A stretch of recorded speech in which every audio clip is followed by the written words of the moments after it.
Chapter 264. In an instant, the surroundings of the woodshed fell silent. Everyone stared at the figure that had suddenly appeared with their mouths agape and a look of shock on their faces. Everyone had witnessed how powerful King Sojurim was. Even Ma Yinlong, the eagle, solitary wolf, steel arms, and Wang Chang's uncle, Li Lin, weren't a match for him. Furthermore, the other imperial army members were also unable to break out of the encirclement. The master archer dispatched by the King of Song, Luo Chong, could kill a true martial realm cultivator as though he was slaughtering a chicken. Yet, King Sojurim was able to catch him barehandedly. Yet, a person of such caliber actually had his protective stellar energy shattered easily and was lifted up. "Oh, old butler?" Li Lin looked at the mountain-like figure on the long street with a look of shock in his eyes. The person who had suddenly appeared to save Wang Chong was none other than the old butler of the King of Song. "How is this possible?" Li Lin muttered. This was the first time he had realized that the old butler of the King of Song was an expert of such a level. "Lad, is this the Gogrian spy king you are looking for?" On the street, the old butler ignored the dumbfounded crowd and turned to look at Wang Chong said. His face was nonchalant. King Sojurim was groaning in his hands, but the latter was unable to do anything at all. He couldn't even lift his wrist. In the rear, Wang Chong had long since been dumbfounded by this sight. The shock he felt wasn't any less than the others. This was also the first time he had realized that the old butler was so powerful. In the past, Wang Chong had never felt the other party's presence before. This was the first time he felt that the old butler was unfathomable. To think that the person sent by the King of Song would be him. Wang Chong muttered. Even though Wang Chong was astonished, he wasn't too surprised. Because he was the one who had invited the old butler over. Before this operation, Wang Chong had already visited the King of Song and obtained a promise from him that he would send experts to help him at the critical moment. However, Wang Chong did not expect that the expert mentioned by the King of Song was actually the old butler. "Haha, old butler, it's him. I'll have to trouble you with this." Wang Chong smiled, and his expression quickly returned to normal. Hee. Hearing those words, King Sojurim let out a panicked groan as he struggled with all his might. "Gotcha!"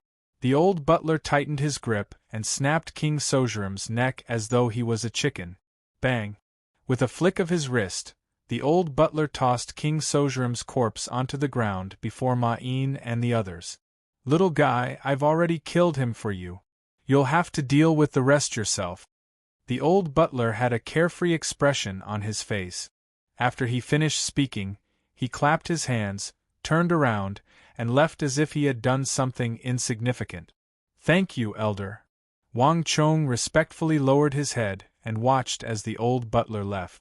Only then did he dismount from the back of his steed.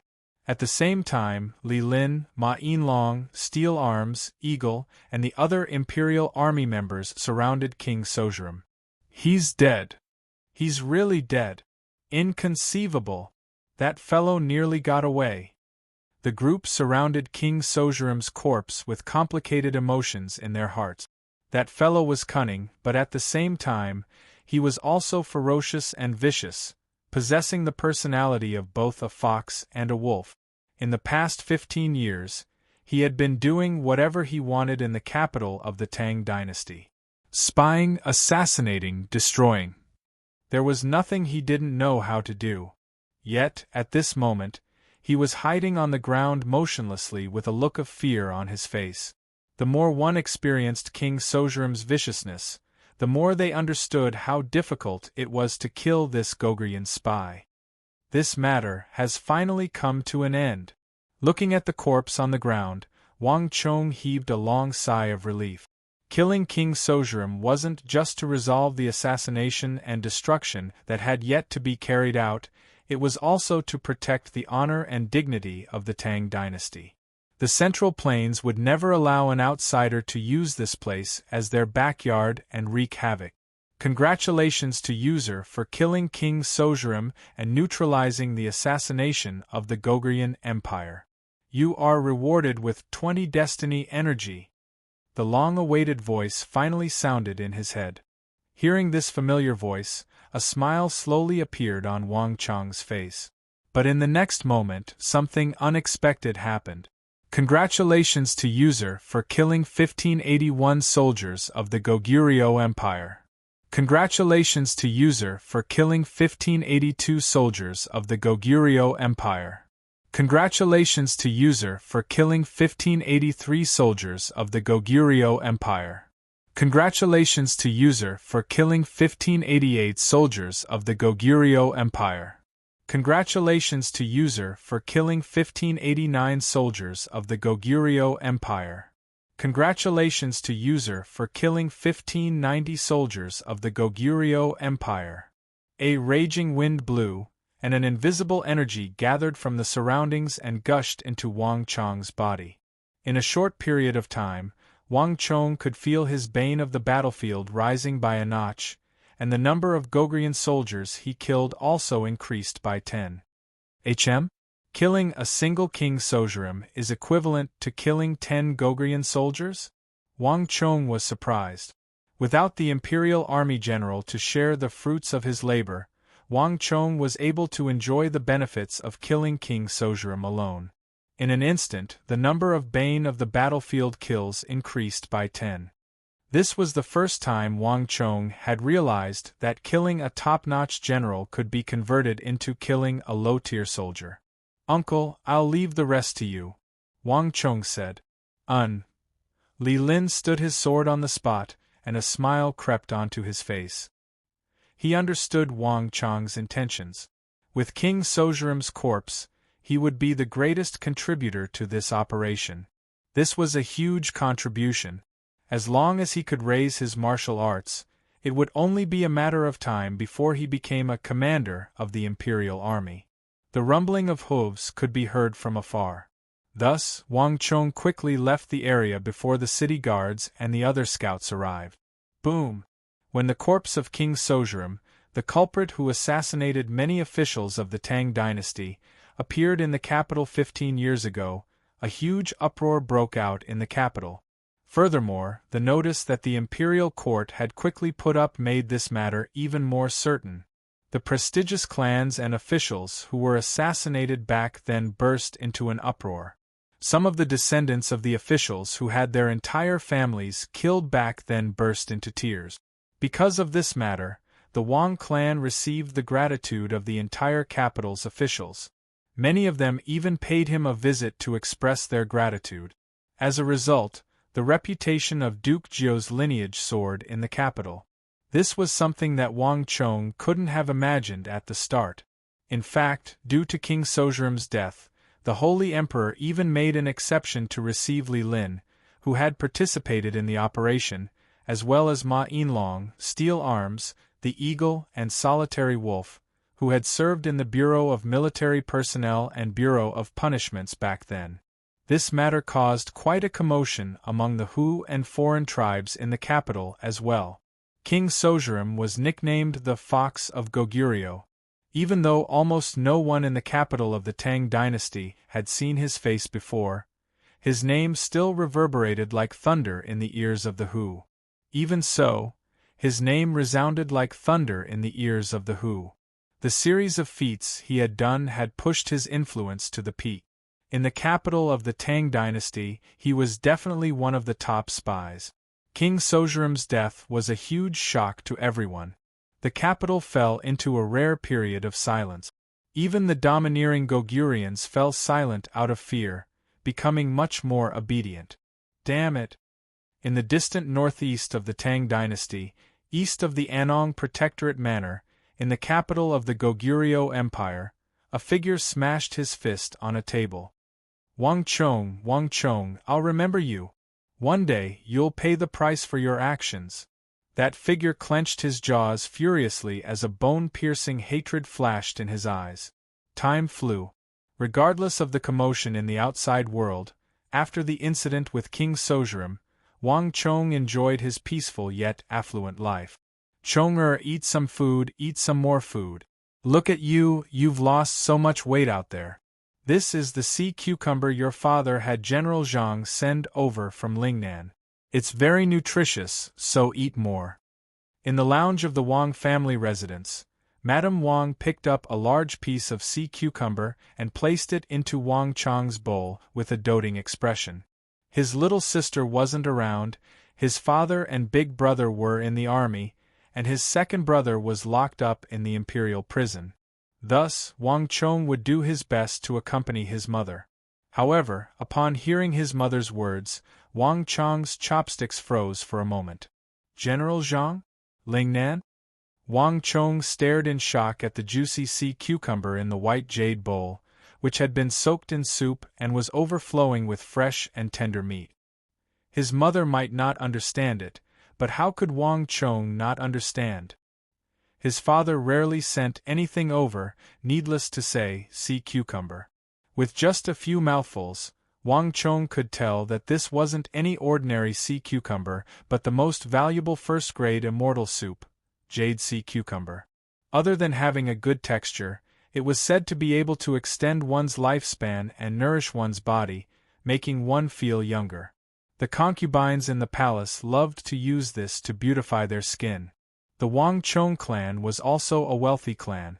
Wang Chong had earned more than 1,000,000 gold taels from Wuzi steel. Initially, Wang Chong thought that his mother had bought it from outside, but it seemed like that wasn't the case at all. Father doesn't have any friends with General Zhang, much less Lingnan? Wang Chong's heart was in turmoil. His mother might not understand the military, but how could Wang Chong not? As someone who had lived through 2 lifetimes, Wang Chong knew all of his father's acquaintances and subordinate. There weren't many generals with the surname Zhang in the military, not to mention, his father had never been to Lingnan, so how could there be a general with the surname Zhang to help him bring sea cucumber? General Zhang, General Zhang. How could this be General Zhang? He must be Zhangzhou Jianxiong. Thinking back, Wang Chong's mind suddenly became clear. The Wang clan had helped Zhangzhou Jianxiong a lot in his bid to enter the royal court. This time, even before he had arrived at the capital, he had already sent several boxes of superior sea cucumbers over. This person is truly an incredible person. Wang Chong chuckled inwardly upon knowing who the gift was. If his father was here, he would never accept it. However, Wang Chong was different. Knowing that it was a gift from Zhangzhou Jianxiong, Wang Chong felt even more at ease. Chonger, what's wrong? Madame Wang asked in astonishment. It's nothing, hee. Wang Chong quickly recovered from his daze and began wolfing down the sea cucumber. Judging from the time, Zhangzhou Jianxiong should be arriving at the capital soon. Wang Chong thought. Jiannan was extremely far away from the capital, but Wang Chong was certain that Zhangzhou Jianxiong was traveling day and night. There was no way he could calculate the distance based on the distance traveled. This was a crucial moment for the selection of the Minister of War, so it would be weird if Zhangzhou Jianxiong didn't sit still. Come, it's about time for us to meet. This thought flashed across Wang Chong's mind, and he quickly lowered his head. Chapter 265. Leaving the lounge, Wang Chong headed straight for his study. That was where Wang Chong cultivated. Unexpectedly, by the time Wang Chong entered the study, there were already 4 figures standing inside. Before Wang Chong could say anything, put on. One figure after another kneeled in front of Wang Chong with a momentum that could topple mountains and topple jade pillars. Elder Ma, what are you all doing? Alarmed, Wang Chong hurriedly dodged to the side. Wang Chong didn't dare to accept such a huge gesture. Wang Gongzi, words cannot express our gratitude to you. Please accept our kowtow. The 4 in the room were Ma Yinlong, Steel Arms, the Eagle and Solitary Wolf. With reddened eyes, they abruptly bowed to Wang Chong. Seniors, you're really trying to kill me. How could Wang Chong dare to accept it? At the same time, he was also surprised. He remembered that Ma Yinlong, Steel Arms, and the Eagle had just entered the royal palace to meet the emperor. They should be celebrating by now, so why would they suddenly appear here? Gongzi, you can choose not to accept it, but we have to pay our respects. It has been 15 years, 15 years. If not for Gongzi, we might never have been able to wash away the humiliation we have suffered. With reddened eyes, Ma Yinlong and a few others kowtowed a few times before standing up. Wang Chong could sense the emotions in their hearts, and he was deeply moved. Be it Ma Yinlong, Steel Arms, or the Eagle, they were all unyielding men of the Tang dynasty. It had been 15 years since the incident back then, but even though they had concealed their identities, they still couldn't forget it. Some were for themselves, some were for the Tang dynasty, and some were for their comrades who had been wronged back then. They were truly worthy of respect. Elders, you are exaggerating. King Sojurim has been executed, and everything is in the past now. Wang Chong wishes to congratulate you all on returning to the Bureau of Military Personnel and Bureau of Punishments. Wang Chong was genuinely happy for the four of them. He had already received news that after meeting the Emperor in the palace, the Ministry of War and the Ministry of Justice had already invited them back. Hearing Wang Chong's words, Ma Yinlong, the Eagle, Steel Arms, and Solitary Wolf glanced at one another and smiled. Speaking of which, we're also here for this matter. We've already rejected the invitation from the Ministry of War and the Ministry of Punishments, Ma Yinlong said. Wang Chong's body shook slightly, his face full of surprise. Why? The four of them were originally from the Ministry of War and the Ministry of Justice, but they were banished because of what happened back then. Based on Wang Chong's understanding, the four of them should be hoping to return to the Ministry of War and the Ministry of Justice. To think that Ma Yinlong and the others would reject him, this was out of Wang Chong's expectations. Haha, when I was just demoted to the Ministry of Personnel, I was indeed thinking about washing away my shame and returning to the Ministry of Justice. But it's been 15 years, no matter how many thoughts I have, I've already become indifferent. Indeed. Back then, we were still youngsters in our 20s, but looking at us now, we're already in our 40s. Things are still the same, but people have changed. Our colleagues from back then are no longer around. Do we still have to compete with a bunch of youngsters? What the Eagle said is what I'm thinking as well. Our wish is already fulfilled as long as we can avenge the humiliation of our colleagues from back then. Furthermore, the positions in both the Ministry of War and the Ministry of Punishments are already full. If we were to join them recklessly, and they even have to arrange special positions for us, some youngsters will be implicated. What's the point of that? Haha, I've already gotten used to it after spending so many years outside. I'm really not used to it. I'm not going back, I'm not going back. The group waved their hands casually as they expressed their thoughts. Wang Chong looked at the four of them. Their expressions were a little complicated, but their eyes were exceptionally resolute. Clearly, they had been contemplating this matter for a very long time, and they couldn't be any more determined. No matter what, this is the decision of the elders, and Wang Chong will respect it. May I know what plans the elders have for the future?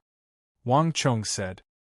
Hearing that they weren't going to the Ministry of War and the Ministry of Punishments, Wang Chong faintly had some thoughts.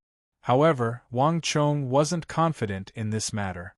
Whether it would succeed or not would depend on their wishes. Haha, this is also what we wanted to say next.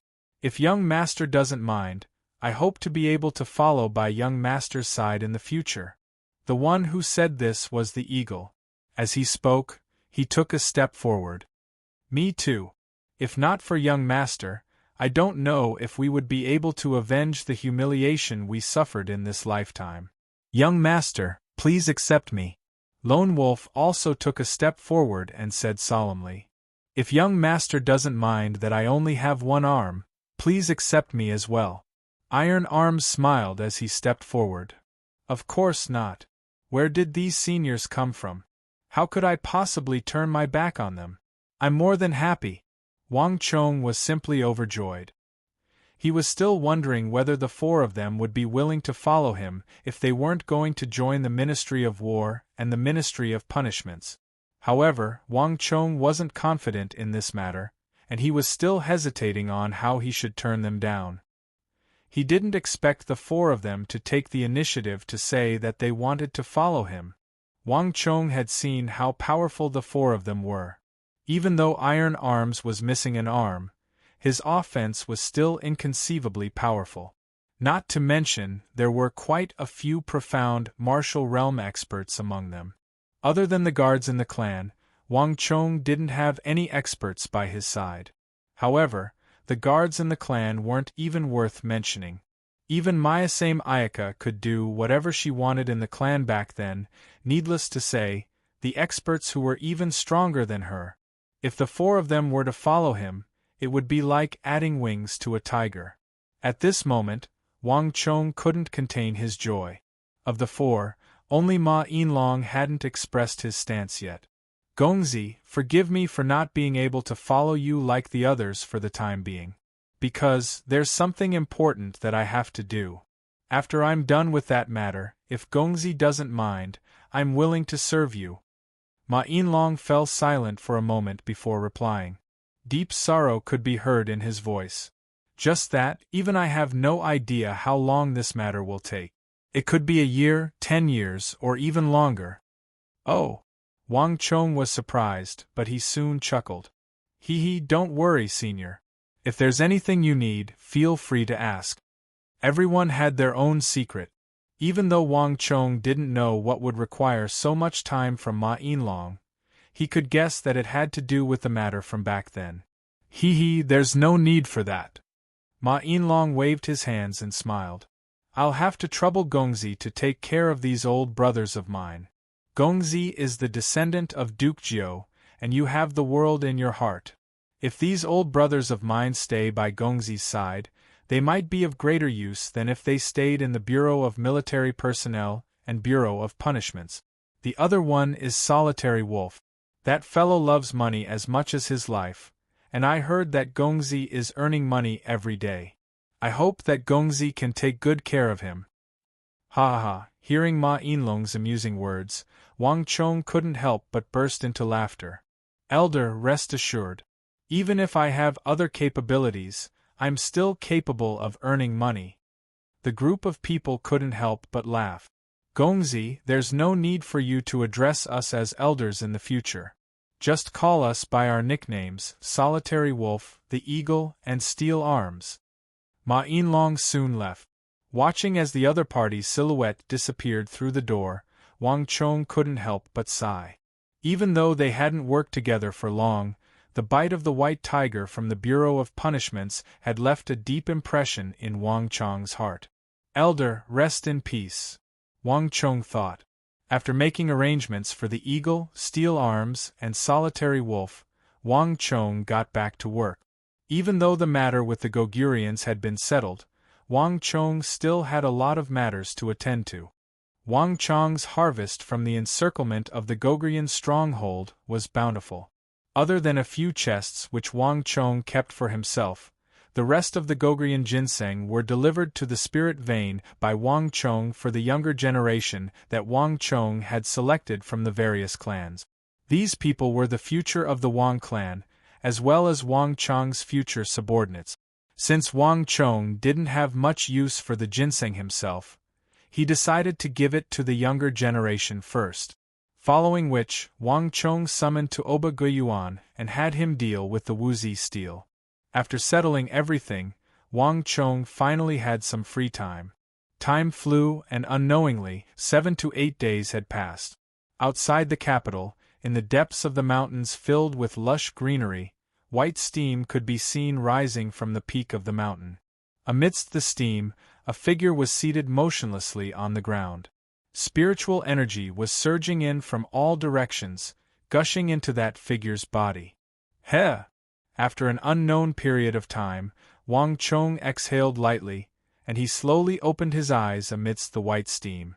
A golden ray of dawn shone from the horizon, piercing through the treetops, dyeing the entire forest golden. Gazing into the distance, one could see a long flight of stairs stretching from the bottom of the mountain all the way to the peak. On the two sides of the ladder, There were countless quaint and elegant pavilions and corridors. The further one went, the more buildings one could see.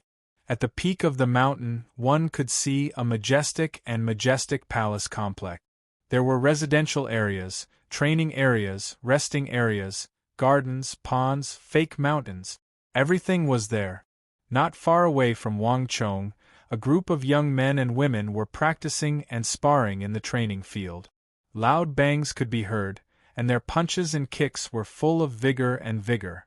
Around them, the Imperial Army instructors invited by Wangchong held their heads high and puffed out their chests.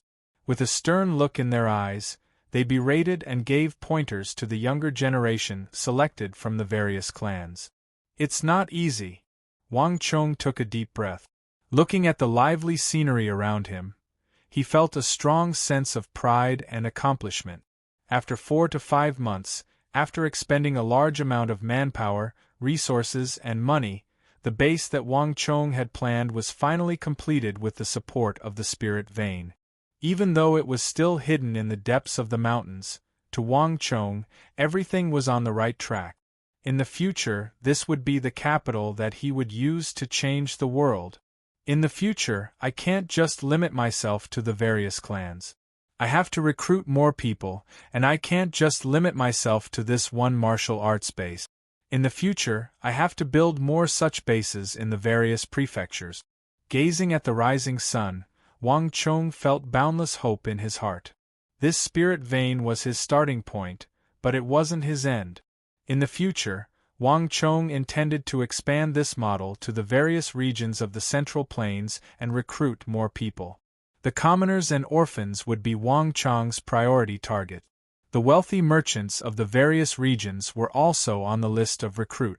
In his previous life, he had always stuck to his own views, but he had never thought of making use of his background to make use of this strength. He didn't know that regardless of whether they were rich or poor, they were all the Tang people of the Central Plains before the catastrophe, so how could there be a distinction between rich and poor? It was a waste of this strength and his background. Chong'er. Chapter 266. Wangchong turned around, only to see a familiar figure staring at him from beneath a towering tree. Master! With a smile, Wangchong hurried forward to greet the other party. The person beneath the tree was no other than Wangchong's master on the spirit vein, the evil emperor. It had been a few months since they last met, and the evil emperor had grown much stronger than when Zhang Xian first met him. At the same time, his complexion seemed much better as well. However, the aura he exuded seemed to have become more and more restrained. Unlike the fearsome aura of those of the unorthodox path, his aura seemed to have become gentler and gentler. If one didn't know his background, they would have thought that the gray-robed old man before them was just an ordinary person. Master has changed a lot. Wangchong looked at his master, who was sipping on a cup of fragrant tea, and he couldn't help but sigh. His master's transformation was obvious. It was as if he was a completely different person from when he first met him. Even though Wangchong didn't know how it happened, he couldn't help but feel happy for his master in the depths of his heart. How's your cultivation going? The evil emperor put down his teacup and asked. It's still all right. However, I'm still unable to condense my origin energy into white ripples. Wangchong lowered his head and replied respectfully. Wangchong had already reached origin energy tier 9, but his origin energy had to be pure. Only after reaching tier 9 pinnacle would he be able to condense white ripples around his origin energy. This formless ripple halo was the most basic form of energy. Once mastered, it would become incredibly powerful, and one's fighting prowess would rise by a notch. This was what Wangchong had been doing every day on the spirit vein. In order to condense white ripples from origin energy tier 9 to tier 9 pinnacle, one has to compress one's origin energy to the extreme. This is also the reason why I called you here. Haste makes waste. Don't be impatient when cultivating. With your strength, you should be able to make a breakthrough in at least 3 to 5 days. The evil emperor said grimly. Yes, I'll remember your words, Wang Chong said respectfully. No matter how infamous and terrifying the evil emperor was, he treated him so well that he was speechless. Not only did he treat him as a disciple, he treated him like family. Humans have feelings, and Wang Chong had unknowingly treated the evil emperor as his own family. Haha, third brother, so you are here. Suddenly, a childish laughter that sounded like silver bells rang out. Before the voice faded, a skinny and small figure excitedly rushed out from inside. On his head, there were two extremely eye-catching goat horn braids. Why are you running? Have you finished your homework? The evil emperor, who had a genial look on his face a moment ago, suddenly put on a stern face and reprimanded sternly. Whoosh! As if a bucket of cold water had been poured over her, the Wang clan's little sister's excited expression came to a screeching halt. A look of fear appeared on her face, but it was quickly replaced by anger. She glared at the demonic emperor old man, clearly unconvinced. What, are you not convinced? Humph, what's so great about it? You are already so old, yet you dare to bully a child like me. Heh, what's the point of saying all this? If I don't defeat you, don't dream of leaving this place. Old fellow! Seeing the two of them staring at each other as if they were enemies, Wang Chong was on the verge of bursting into laughter. Little sister was born with divine strength and outstanding talent, but her personality was fickle. She was always slacking off, and there was no one in the Wang clan who could control her. Wang Chong wanted to intervene, but it was a pity that he wasn't a match for her. But this time, his little sister had met her nemesis. Acting coquettishly, pleading, acting pitiful, throwing a tantrum, scolding, launching sneak attacks, sneaking away. In the past few months, in order to leave the mountain, his little sister had tried her best. However, all of these methods were useless before the evil emperor. Little sister, you can't blame me for this. You were the one who came here out of curiosity. Wang Chong chuckled inwardly. Third brother, hurry back and gather some soldiers. Call big uncle over, we'll vanquish this old man together. Seeing that she couldn't win against the other party, the Wang family's little sister immediately ran over to look for her brother with a frenzied look. You must be joking, as if I would agree to it. Wang Chong laughed so hard that his stomach was about to burst. If his little sister knew that he had already informed his mother to allow her to cultivate here peacefully, she would probably be even more frenzied. Little sister, big uncle is extremely busy and he won't come over. Cousin and I aren't a match for him, so it's useless even if we come. You should just listen to me and cultivate here. When you graduate, you will be able to leave this place. Wang Chong persuaded. I'm going crazy. This old man makes me cultivate every day. The Wang family's little sister grumbled. Clearly, she didn't know that her brother was in cahoots with the old man in her eyes. Humph, old man, just you wait. One day I will defeat you. The Wang family's little sister pointed a finger at the evil emperor angrily. In the end, she seemed to deflate. Flinging her arms, she walked toward her brother, hoping to seek consolation. Wang Chong didn't know whether to laugh or cry. Just as he was about to console her, "Ha ha, I've caught you!" Just as she brushed past the evil emperor, a crafty glint flashed across the Wang family's little sister's black eyes. The evil emperor didn't see it, but Wang Chong, who was facing her, saw it clearly.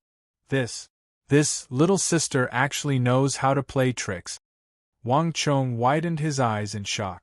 Was this still the naive little sister he knew? Or could it be that his little sister was forced to display the talent that she didn't have before? But what was even more shocking was yet to come. Pung! The Wang family's little sister suddenly leaped high into the air with a force that didn't match her size. Then, tilting her body, she threw a punch at the evil emperor. Boom! Raging winds blew and stellar energy scattered in all directions. What burst forth from the Wang family's little sister's small fist was an unbelievably terrifying force. Kacha, the tree behind the evil emperor, was snapped in half by the strong wind, and the stone slabs on the ground shattered. In Wang Chang's eyes, he could clearly see a dazzling green halo bursting forth from his little sister's small body. Wang Chong had never seen such a huge halo before. Rather than a halo, it was more like a halo. From the halo, Wang Chong could feel the power of the mountains and the earth. Under the effect of this huge green halo, his little sister's aura seemed to fuse with the mountains and forest beneath her. The surging spiritual energy in the spirit vein was attracted to her and fused with her small fist, multiplying her strength. Then, she smashed her fist toward the evil emperor. Boom! Shockwaves shot out in all directions, and the huge force caused the entire mountain range to tremble slightly. The moment the loud explosion sounded, Wang Chong could clearly hear the faint silhouette of a vast mountain appear behind his little sister. Halo! Halo, my little sister has actually broken through to the true martial realm. In that instant, Wang Chong's mind was in a mess. If he hadn't seen it with his own eyes, Wang Chong wouldn't have believed that his little sister had already broken through her bottleneck and reached the true martial realm after just a few months of training with his master. Furthermore, the halo that she cultivated was unimaginably powerful, far surpassing any true martial realm halo that Wang Chong had seen before. No one in the true martial realm could surpass her strength. His little sister's transformation was truly a complete one, even greater than his own. Ha! Regardless of how chaotic Wang Chong's mind was, on the other side, the Wang family's child was howling delicately. Exerting her full strength, she launched a flurry of attacks toward the evil emperor. Boom, boom, boom. A thick white fog pervaded the area. No matter how the Wang clan's little sister attacked, no matter how much strength she used, the demonic Emperor Old Man would always hold a single hand behind his back and simply raise a finger to block all her attacks. Left, right, up, down, front, back. No matter which direction the attacks came from, the evil Emperor remained motionless. That single finger of his was like the world's strongest barrier, blocking all of the Wang family's little sister's attacks. Ah, not again. The Wang family's little sister suddenly flew into a rage. With a somersault, she landed on the ground and puffed her cheeks even more furiously. Humph! Old fogey, one day I will surpass you! Furious, the Wang family's little sister harumphed angrily. Without a word, she turned around and dashed into the main hall to cultivate. Master, little sister's halo, Wang Chong was bewildered. His little sister was gluttonous and lazy, just waiting for death to come. She spent 3 days fishing and 2 days drying the net, just like him. In his previous life, she had never cultivated any halos. That massive green halo that appeared out of nowhere was unheard of. This was completely out of Wang Chong's expectations. Everything was different from his previous life. You should be able to see it too. This is the halo of mountains, a true martial realm one-dan halo. It allows one to draw energy from the mountains and earth, allowing one's strength to grow tremendously. It can be considered as a type of strength halo, but it's of the highest tier. The evil emperor said. There was no need for him to hide anything from Wang Chong. From the first time he met this little lass, he could already sense her astounding talent and strength. Putting aside 1 in 10,000, it was hard to find even 1 in a million. If not for that, he wouldn't have forcefully taken her in as his disciple and made her stay here to cultivate. What's going on? Wang Chong was bewildered. True martial realm cultivators had strength halos, and strength halos. These halos could amplify a cultivator's strength, but they were definitely not this ridiculous. For his little sister's halo to be able to draw energy from the mountains, this was inconceivable. To a certain extent, it was already close to the profound martial realm halo. Although I don't understand it, I can vaguely guess. Year, month, day, hour are known as the 4 pillars, and each pillar has 2 characters, collectively known as the 8 characters. This is a divination art I dabbled in when I was young. I asked your mother. Your little sister was born in the year of Yi Wei, belonging to the Yin category. If I'm not wrong, she was probably born in the Een year, the Een month, the Een day, and the Een hour. This is the 8 characters of complete Een, also known as the moment of extreme Een. People born at this time are born with the opportunity of heaven and earth, making them different from others. Extreme Een needs to be compatible with extreme Yang, so her body is extremely attractive to Yang energy. Even if she does nothing, she is born with divine strength. And once she starts cultivating, she can even attract the essence of the mountains. And given her talent, as long as she works a little harder, her future achievements will be limitless. It's even possible for her to surpass the me from back then. The evil emperor sighed as he said this. To be able to take in 2 disciples like this in his later years, he really had no regrets in his life. Wang Chong looked at his master, the evil emperor, in a daze. This was the first time he knew that there was such a reason behind his little sister's divine strength. Chapter 267. You really shouldn't waste such talent. Your Wang clan is a clan of ministers and generals. If you leave this lass with me, she might become an influential expert in your Wang clan in the future. The evil emperor said. He master, don't worry. However you want to teach her, just go ahead and do it. I will explain it to mother. Wang Chong said. Did he meet someone who could teach his little sister a lesson? Wang Chong wasn't going to be a good guy. His little sister wanted him to persuade his master, the evil emperor, but that was a completely different matter.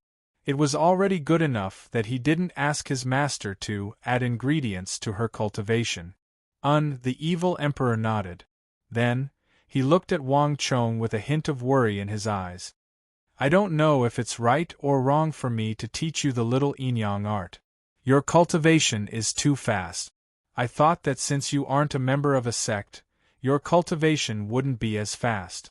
Who could have thought that it would be faster to cultivate in the military? This secret art might be powerful, but it has a fatal flaw.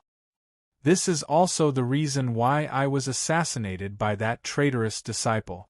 Chonger, you must remember that you can't be too hasty with the little Yin-Yang art. If possible, you should slow down a little. Don't raise your cultivation too quickly to avoid future problems. Master, don't worry. I know what to do. Wang Chong chuckled inwardly. The reason why he was interested in the great Yin-Yang heaven creation art was because it could raise his cultivation at the fastest speed. As for the other hidden dangers, if he could change the fate of the Tang dynasty and avert that calamity, so what if there were any hidden dangers? Master was thinking too much. The evil emperor didn't say anything. He could see the disdain in Wang Chong's eyes clearly, and he could only sigh. He was the one who imparted the little Yin-Yang art to Wang Chong, so the latter was the source of everything. He could only think of a way to resolve the flaws in the little Yin-Yang art and great Yin-Yang heaven creation art. I hope that it will work. The demonic emperor old man said to himself as he glanced at the rosy sky. After living in a sect for so long, he was used to the kind of mutual deception, you attack me, you attack me. Suddenly entering the imperial court of the Tang dynasty and coming into contact with an ordinary secular family like the Wang family, the evil emperor suddenly felt his entire being relax. There was no mutual deceit, no one knew who he was, no one feared him like he was the evil emperor, no one feared him like a plague. There was only an ordinary life here. He taught a disciple with good aptitude to quietly cultivate in the depths of a spirit vein that no one knew about. He had to endure the sneak attacks of a teenage girl from time to time. At the same time, he scolded her a few times every day and ordered her to practice diligently. When he was free, he could even brew a cup of tea, eat a few pieces of braised beef sprinkled with sesame seeds, and drink a few mouthfuls of wine. His life was plain, and his heart was at peace. It was as if his entire being had relaxed. The evil emperor had truly fallen in love with this new lifestyle. As for these 2 disciples that he took in his later years, the evil emperor also liked them from the bottom of his heart. These 2 children were not scheming. Even though the little girl would sneak attack him from time to time, all she wanted was to leave the mountain.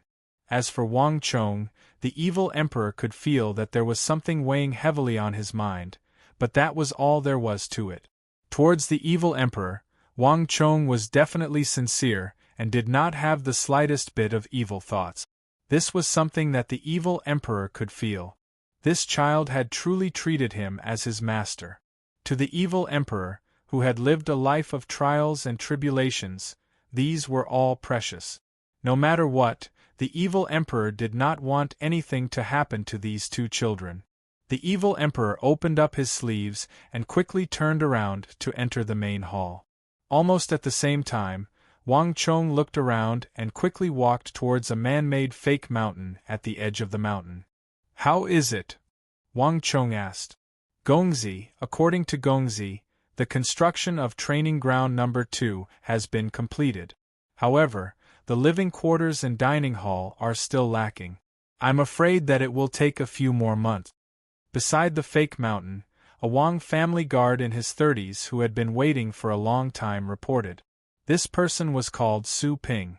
Just like Meng Long and the others, he had been a guard of the Wang family for more than a decade and was extremely reliable. Even though his martial arts couldn't be compared to Shun Hai and Meng Long, and he wasn't as agile, he was able to carry out tasks well. Everything that was assigned to him could be completed on time, meticulously and methodically. Training ground number 2 was a plan that Wang Chong had set up outside of the Spirit Vein base. The Spirit Vein that Wang Chong had found spanned from north to south and spanned a huge area. It would be a waste to use it as a training ground for the descendants of the various clans. Furthermore, there was no need for such a huge area. Thus, Wang Chong thought of the training ground number 2 plan.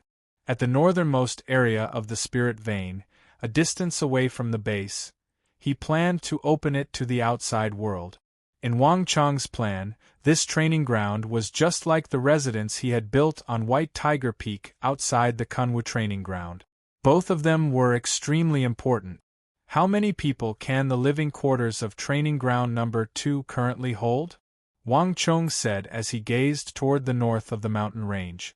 Due to the forest, Wang Chong wasn't able to get a clear view of the surroundings. However, from afar, he could still make out a small cluster of eaves rising above the forest. Under the morning glow, it was dyed golden. That should be the training ground number 2, which was still under construction. It can hold around 30 to 40 people. Su Ping pondered for a moment before replying with a stern expression. "That's sufficient. By the time I return, training ground number 2 should be ready to open." Wang Chong smiled. If he were to make good use of this training ground number 2, not only would he be able to raise his influence, it would also be a huge treasure trove. Spirit veins. Moreover, it wasn't even a large spirit vein with an astonishing amount of vitality. Such a place would probably be a huge attraction to any big clan. If he were to make good use of this thing, it would probably become his second huge gold mountain, just like the Hyderabad ore. However, this matter still needed to be done step by step and couldn't be rushed.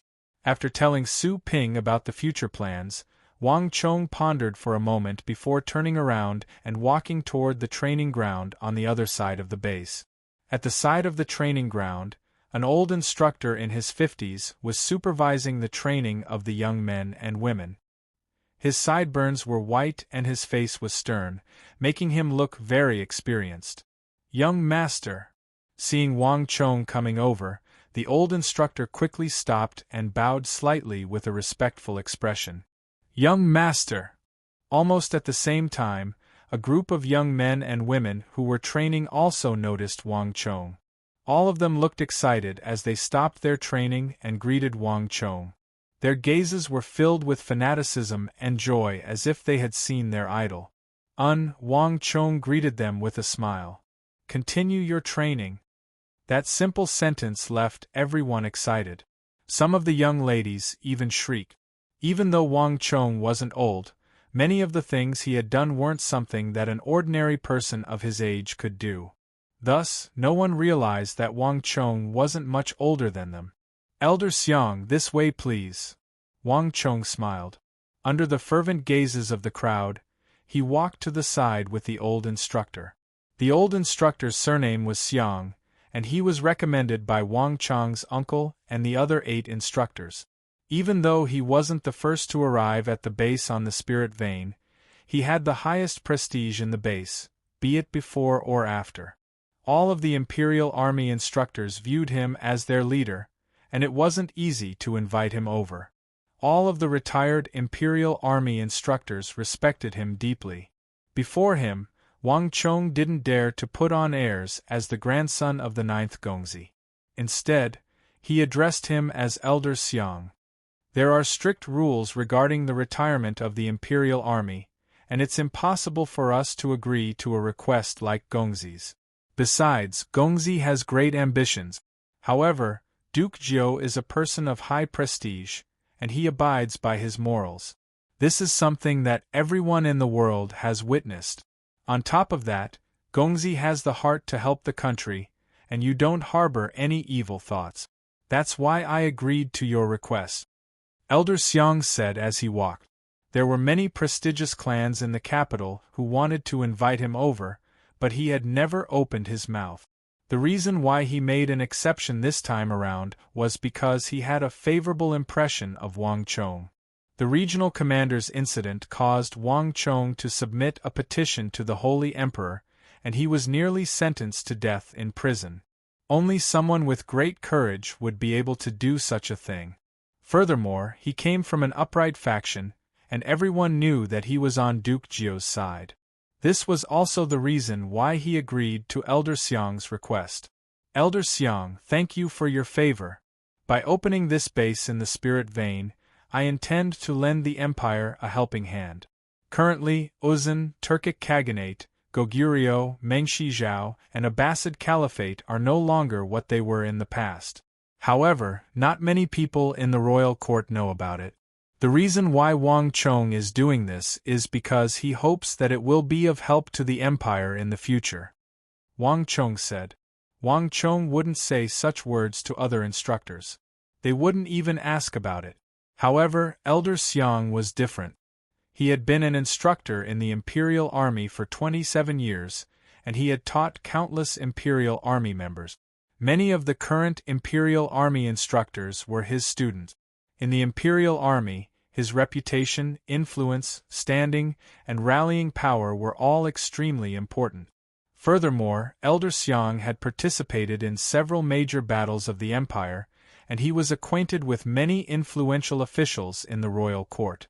As such, he was well versed in the various aspects of the Empire. In the letter that little Uncle Wang Mi wrote to him, he emphasized that he had to treat Elder Xiang with sincerity and that he couldn't hide anything from him.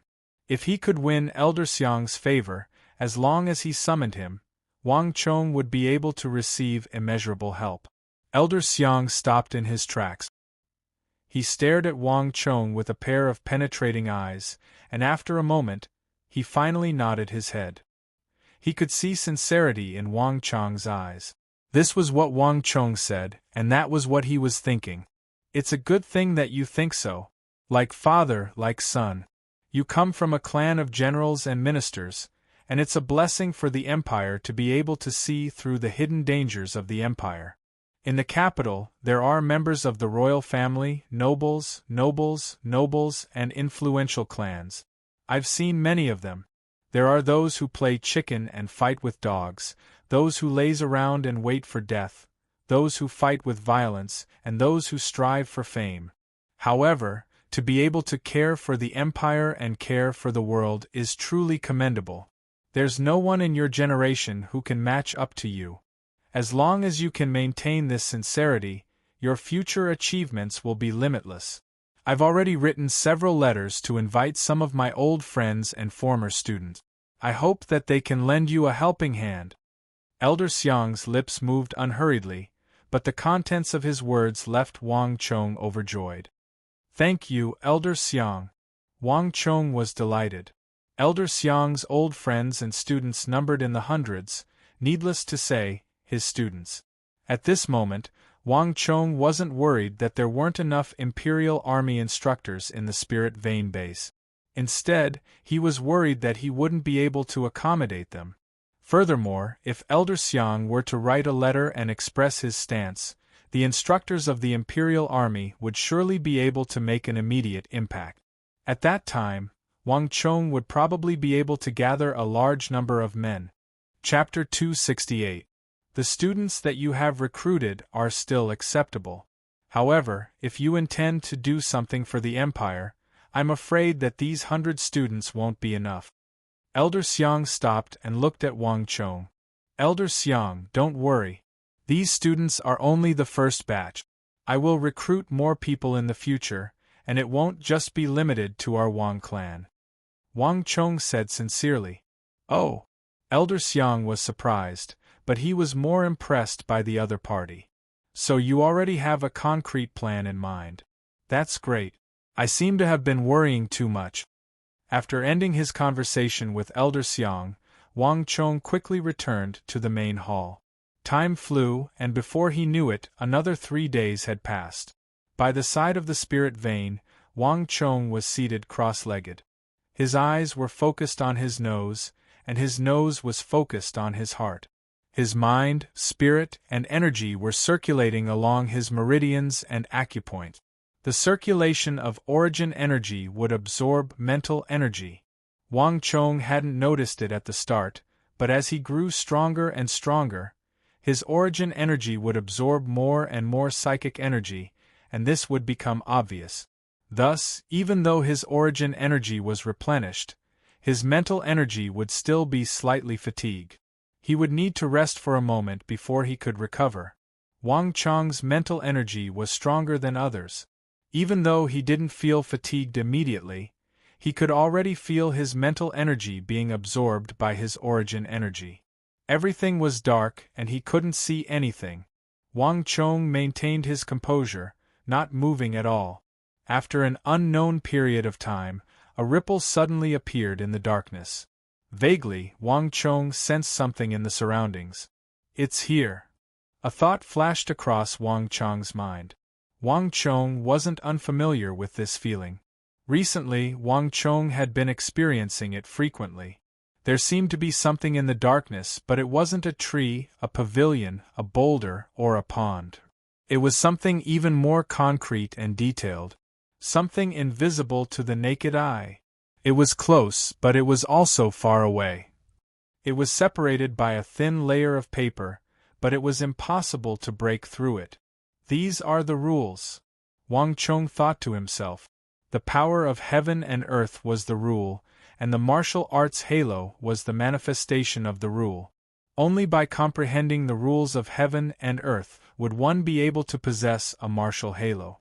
Of all the true martial realm cultivators, Myasame Ayaka didn't possess a martial halo, but Li Zhuxin did. Not all true martial realm martial artists would have a martial arts halo, and not everyone could have a martial arts halo just because they had enough strength. Under normal circumstances, in a situation where the combat level was about the same, the person with a martial arts halo would always be stronger than the person without. In order to possess a martial halo, one must first comprehend the rules, and before that, one must come into contact with the rules. Origin Energy Tier 9 was the beginning of everything. Only by coming into contact with the laws and sensing the existence of the laws would one be able to comprehend them. Otherwise, it would just be empty talk. Wang Chong was currently in this state. Time slowly passed, but Wang Chong did not try to break through the barrier. Instead, he allowed the origin energy to flow freely, allowing it to absorb his psychic energy as it flowed. All living things have their own nature.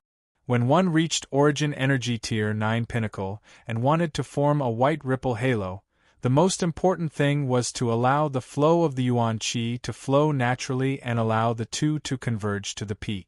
If one were to forcefully do something, one would only end up with a waste of time. Some people might even go berserk because of this. 1.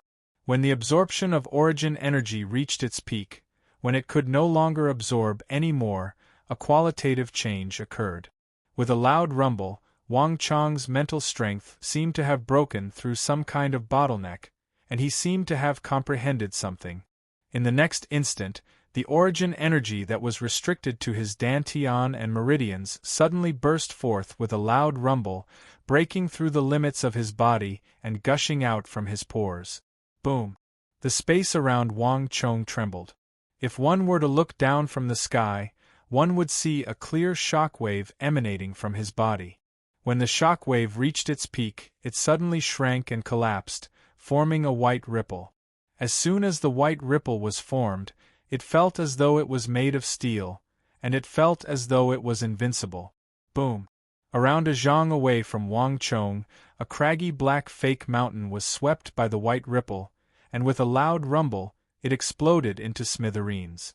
Fine dust rose up to a height of 1 zhang and filled the air. Success! In the midst of the shockwave, Wang Chong abruptly stood up, and a brilliant glint flashed across his eyes. From Origin Energy Tier 9 to Origin Energy Tier 9 Pinnacle, the amount of Origin Energy he possessed didn't increase by too much, but the difference in prowess was like the difference between heaven and earth. Boom! Wang Chong abruptly punched out, and the Origin Energy in his body jolted.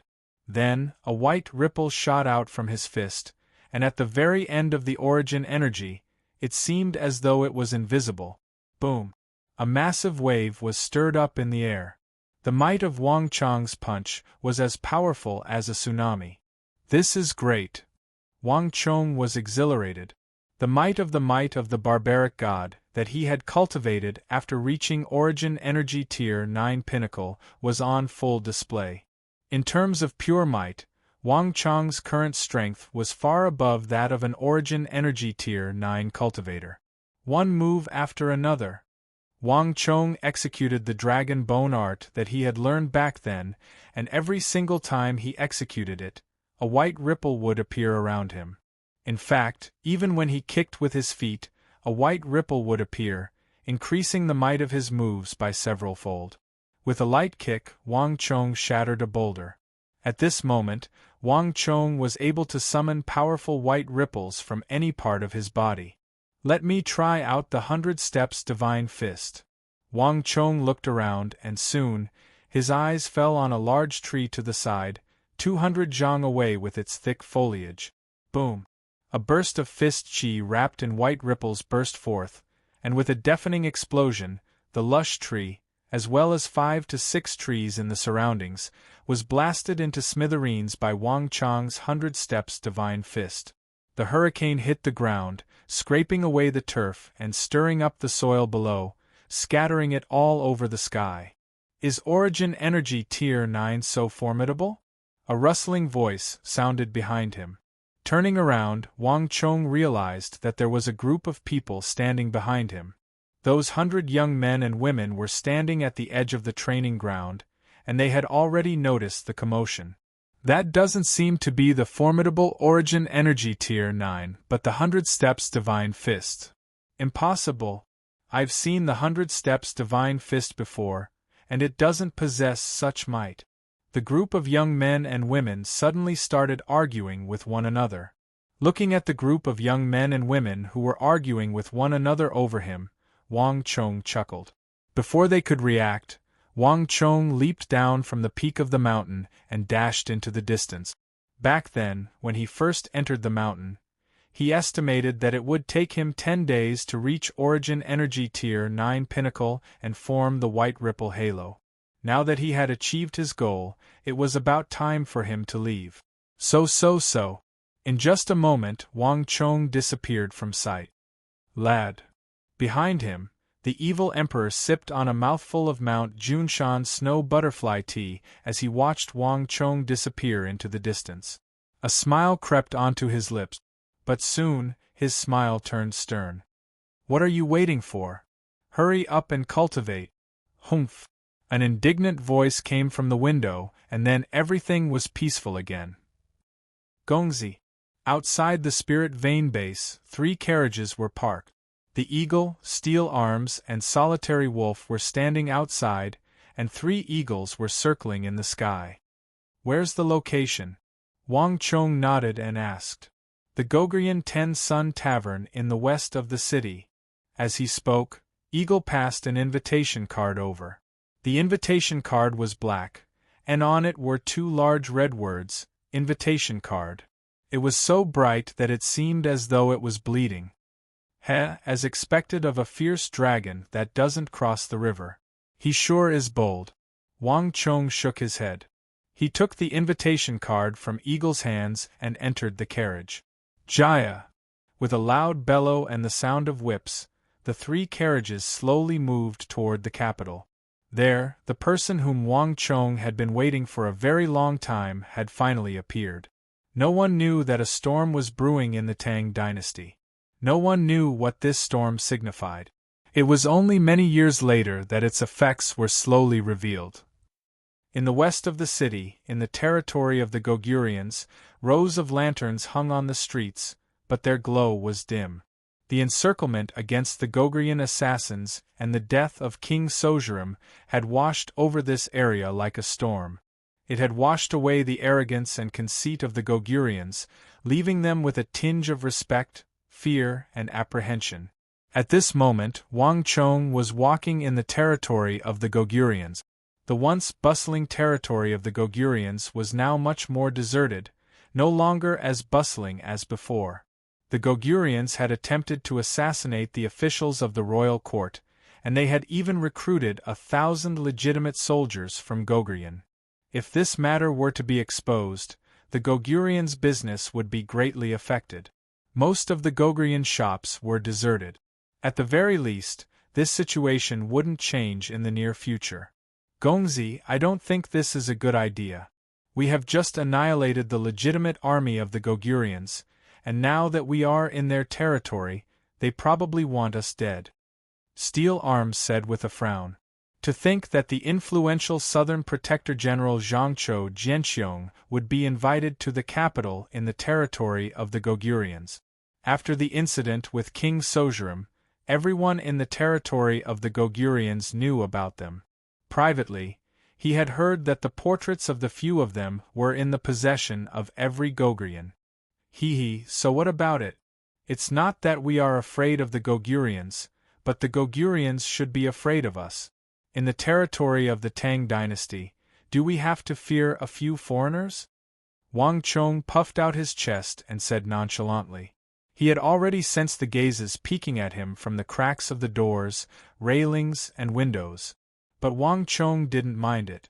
The Gogurians should have taught them a lesson long ago. This was how the Gogurians should behave. As they chatted, the 4 soon arrived at a slightly bizarre yet lavish establishment that was black and gold in color. 10-Sun Tavern. Wang Chong glanced at the words on the black signboard opposite him. On the signboard was an image of 10 suns. Chapter 269. Zhangzhou Jianxiong had entered the capital in a low-profile manner. It was only when Wang Chong received the news that the influential Anong Protector General had stealthily entered the capital. It was clear that Zhangzhou Jianxiong was determined to succeed in this trip to the capital. Let's enter. Wang Chong beckoned before stepping into the 10-Sun Tavern. The crimson Persian carpet was embroidered with images of blazing lava, and the 2 sides of the carpet were adorned with golden carvings. It wasn't gold, but real gold. In this Gogrian tavern, one could see inlaid gems, agates, and luxurious wooden furniture made from ancient wood that was at least 1,000 years old. Black crystals could be seen all around the tavern. This Gogrian 10-Sun Tavern was truly extravagant. But of course, the cost of living was also ridiculously high. Even the vast crane pavilion that the Yao clan privately operated paled in comparison to this tavern, not even worth a mention. Unless one was a wealthy merchant or tycoon, it was impossible for them to afford such a price. However, Zhangzhou Jianxiong didn't lack money. Not only did the Anong Protector General receive a generous stipend, more importantly, Wang Chong knew that the other party wasn't one to restrain himself. Over the years of guarding Annan, Zhangzhou Jianxiong had earned quite a sum of money from the 6 zhao of Arai. However, Wang Chong didn't mind it at all. Zhangqiu Jianxiong's hands were extremely clean. Even though he was vicious to outsiders, he had never extended his hands to internal affairs. He would only take what he should and not take what he shouldn't. Even so, the royal court and the commoners turned a blind eye to the Anong Protector General's actions. In the Ten Sun Tavern, a figure was already waiting at the entrance of the staircase. He was dressed in a grayish-black casual robe with wide sleeves and a golden-red belt tied around his waist. He exuded a dignified aura. "Chong'er, you're here." Upon seeing Wang Chong's big uncle's eyebrows relaxed and he beckoned him over. "Big uncle." With a faint smile, Wang Chong hurried forward to meet him. After not seeing him for a period of time, his eldest uncle's complexion was rosy, and he looked even more spirited and dignified than before. After surviving several crises for the family, Wang Chong knew that his uncle was now riding the crest of success in the imperial court. Although his rank had not risen, his authority and status had increased significantly. That golden red belt was a gift from the Holy Emperor. Consort Taijin incident and the regional commander's incident had raised the prestige of the Wang clan significantly. Wang Chong was not a member of the imperial court, so it was impossible for him to benefit from it. Therefore, the biggest beneficiary of this matter was Wang Chong's uncle. The Wang clan was of the same root, and they were bound together for good or ill. Although he wasn't the one who benefited, Wang Chong was still genuinely happy. Now that grandfather has retired, Big Uncle has become the Wang clan's protective umbrella in the royal court. Wang Chong couldn't participate in the court's politics, so he could only help his uncle in this way. "You must have waited for a long time." Wang Chong walked over with a friendly look on his face. "Hee, it's alright. I've only been here for a while." Upon seeing Wang Chong walk over, Wang Zhen's stern gaze softened significantly. With a smile, he looked at Wang Chong with the concern and doting of an elder looking at a junior. This kind of closeness was unimaginable to him in his previous life. This was what Wang Chong was most proud of, and what he was most proud of. Wang Chong very much enjoyed this sort of harmonious relationship between a junior and a senior that was devoid of scheming. "You should have received Zhangqiu Jianxiong's invitation, right?" Wang Zhen looked at Wang Chong and said with his hands behind his back. I'm surprised. To think that the Southern Protector General would invite me over." There was no need for Wang Chong to hide anything from his big uncle. Wang Chong was indeed surprised to receive Zhangqiu Jianxiong's invitation. Zhangqiu Jianxiong was the revered Southern Protector General, an existence on the same level as Fomin Linta, Gao Xianji, Geshu Han, and Wang Shogui. He was a colossal crocodile in the empire's military. On the other hand, Wang Chong was a nameless nobody. He didn't even hold a single official position. Even a squad leader in the military had a higher rank than him. The difference in their statuses was like the distance between heaven and earth. One was in the sky while the other was on the ground. That was why Wang Chong found it strange. There's no need for you to belittle me. Zhangqiu Jianxiong's trip to the capital this time around has contributed greatly. Besides, as a descendant of the Wang clan, who would dare to look down on you? Wang Zhen harumphed coldly. There was an intimidating aura in his eyes. Wang Chong was currently the Qilin son of the Wang clan, the most outstanding, promising disciple of the Wang clan's younger generation. Anyone who dared to look down on Wang Chong would be looking down on the entire Wang clan. Hee. Wang Chong chuckled as he felt warmth in his heart. Even though Big Uncle didn't say it directly, Wang Chong could still sense the protective tone in his words. "Right, Big Uncle, is Little Uncle not here?" Wang Chong asked. Since Zhangqiu Jianxiong was intending to rope in the Wang clan, there was no reason for him to let Little Uncle off. After all, even though Little Uncle wasn't in the capital, he wasn't too far away from here. "I told him not to come," Wang Zhen replied. "Ah." Wang Chong looked at his big uncle in surprise. "It's not appropriate for our Wang clan to get involved too deeply. The two of us are more than enough. There's no need for little uncle to enter, Wang Zhen said seriously. Wang Zhen sternly said as he stared deeply at Wang Chong. Big uncle, please enlighten me. Understanding, Wang Chong put away his smile and sternly bowed to ask for guidance. Clearly, his big uncle wasn't waiting for him just to catch up with his nephew, but to teach him. Even though Wang Chong had 2 lifetimes of experience under his belt, he would never underestimate his big uncle, nor would he think too highly of himself. His big uncle had spent his entire life dealing with politics, and in this aspect, he was far more experienced than Wang Chong. Zhangqiu Jianxiong is a man of great ambition and resolution. We can't afford to offend such a person, but there's no way he will side with us just because we helped him. A person like him will never side with any faction. He is a faction on his own, Wang Chong's big uncle said. Wang Chong's big uncle said. An invisible ripple shrouded the surroundings, shrouding the conversation between Wang Chong and Wang. General Wang Chong was taken aback. He knew the course of history, so he knew that Zhangqiu Jianxiong was indeed a man of great ambition. His desire for power was boundless, and it was impossible for him to side with any faction. But big uncle Wang Chong recalled that not too long ago, his big uncle had sought him out for guidance due to his lack of understanding of Zhangqiu Jianxiong. But now, with his decades of experience in the royal court and politics, he was actually able to accurately grasp Zhangqiu Jianxiong's personality. Through this, he was able to deduce how to treat Zhangqiu Jianxiong and dissuade his little uncle from doing so. In that life, Wang Chong only remembered his big uncle's harsh, inflexible, strict, and unreasonable attitude toward him.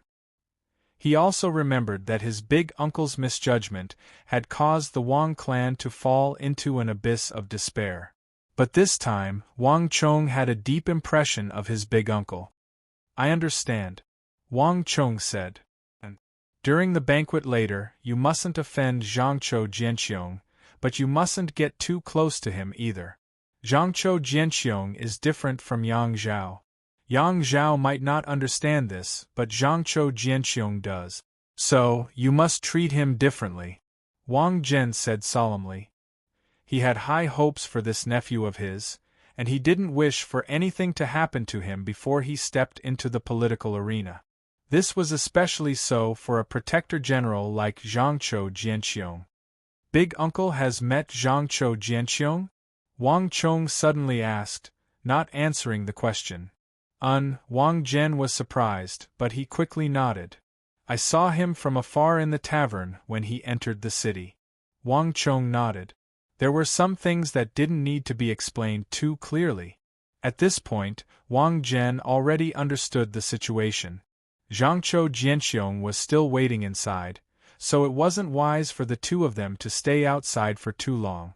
Understanding his big uncle's intentions, Wang Chong knew what he had to do. After chatting for a moment, the two of them walked up the stairs. Even though the streets of the Gogurians were cold and deserted, the Ten Sun Tavern was bustling with activity. The first thing Wang Chong saw was a group of black-armored generals on the second floor, drinking and playing rock-paper-scissors merrily. They should be the generals that Zhangqiu Jianxiong brought over from Annan, Wang Chong thought. These generals were slightly different from those in the north, and they carried the unique traits of the people from Jiannan. Since Zhangqiu Jianxiong had decided to enter the capital, it was impossible for him to be alone. At the very least, he could trust some trustworthy generals. Other than the generals that Zhangqiu Jianxiong had brought over from Jiannan, there were also many Gogurian men and women on the second floor. Upon seeing Wang Chong's group, they immediately turned to look at them hatefully. Humph! Wang Chong harumphed coldly before heading up to the third floor together with big uncle Wang Zhen. Ha ha, Jiexin, you're here. Before he could reach the third floor, a loud laugh rang out, and he was one step ahead of him, taking the initiative to climb up the stairs. Even before Wang Chong could see the person, he had already heard the other party's voice. That person should be Zhangqiu Jianxiong, Wang Chong thought.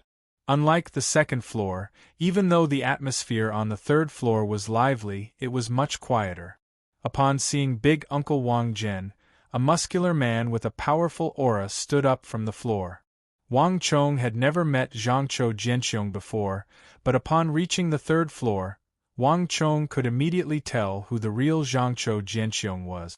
On the left side of the hall on the third floor, close to a three-legged gold crow sculpture on the wall, a strong bearded man with extremely broad shoulders, a dragon waist and a tiger back stood up from the ground. It was just a simple movement, but it was as if a mountain had risen from the ground, emitting an aura that seemed capable of shattering the heavens and rending the earth. In his previous life, Wang Chong wasn't qualified to meet these influential protector generals of the Tang dynasty. This was the first time he was meeting Zhangqiu Jianxiong. Zhangqiu Jianxiong's aura was powerful, far surpassing that of anyone Wang Chong had met so far. More importantly, his aura was as firm as a mountain, carrying with it the unique traits of a soldier. Anyone who saw him would know at first glance that he was definitely not a general, but a commander. But what attracted Wang Chong the most was his eyes. They were a pair of eyes brimming with ambition, and he didn't bother concealing it at all. Zhangqiu Jianxiong. Chapter 270. Minister of War. The position that Zhangqiu Jianxiong was intending to take on was an extremely important one. No matter which faction it was impossible to bypass the orders of the Minister of War. Unlike the previous Minister of War, Zhangqiu Jianxiong was currently at the prime of his life, brimming with ambition. If he were to become the Minister of War, he would never allow himself to be a puppet that others could manipulate. This was also the reason why Zhangqiu Jianxiong's decision in the royal court had dragged on for so long. Even Wang Chong's big uncle, Wang Zhen, had only agreed to it after hearing that Zhangqiu Jianxiong's appointment was inevitable. Zhangqiu Jianxiong was a true outsider. His appearance would throw the entire royal court into chaos, forcefully throwing an uncontrollable variable into the mix. This was precisely what the bigwigs of the royal court feared. It was no small matter for the Southern Protector General to become the Minister of War. These thoughts flashed across Wang Chong's mind, but he soon regained his composure and stood quietly beside Big Uncle Wang Zhen. Brother Zhangqiu, I have kept you waiting. Please. At the same time, Wang Chong's big uncle, Wang Zhen, also extended his hand to welcome Zhangqiu Jianxiong. In the entire Wang clan, there was only one person who could stand on the same level as the Southern Protector General, Wang General. The only difference was that Zhangqiu Jianxiong was a military official while Wang Zhen was a civil official. Even though they were in different fields, Wang Zhen's experience in the royal court was in no way inferior to Zhangqiu Jianxiong. In fact, due to the fact that the Wang clan was a clan of ministers and generals, they were able to participate in the political discussions of the royal court and decide Zhangqiu Jianxiong's promotion. This was also the reason why Zhangqiu Jianxiong had always wanted to enter the royal court. Haha, you must be the famous Qilin son of the Wang clan, Wang Chong. After exchanging pleasantries with Wang Zhen, Zhangqiu Jianxiong didn't take a seat. Instead, he turned to look at Wang Chong, who had retracted his aura. Lord, you flatter me. I am indeed Wang Chong. Regarding the matter of the regional commanders, I still have to thank my lord for your help. Since Zhangqiu Jianxiong had taken the initiative to pay attention to him, Wang Chong didn't bother hiding anymore. He stepped out from his big uncle's side and bowed respectfully. Haha, there's no need to thank me. Zhangqiu Jianxiong waved his hands casually. I'm helping you out of righteousness and national affairs, so you don't have to think too much about it. On the other hand, young Master Wang has such foresight and magnanimity at such a young age. It is truly commendable that he is able to worry about the affairs of the country. Your future achievements will definitely be limitless. He had noticed Wang Chong the moment he stepped onto the stairs. Perhaps Wang Chong himself thought that as long as he kept a low profile, he would not attract attention, but this was basically impossible.